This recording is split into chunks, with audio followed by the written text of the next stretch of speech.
Tenemos aquí lo que es la Click 5. Vamos a hacer el unboxing y vamos a ver qué tal.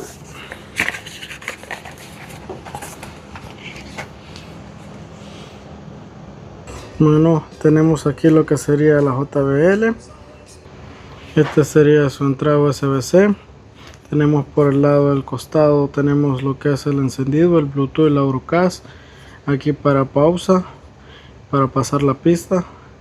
Volumen alto, volumen bajo, y esta luz indica la carga. Ya cuando llega al 15% se pone en rojo, y las patitas antideslizantes. Y en la caja contamos únicamente con los manuales y el USB-C.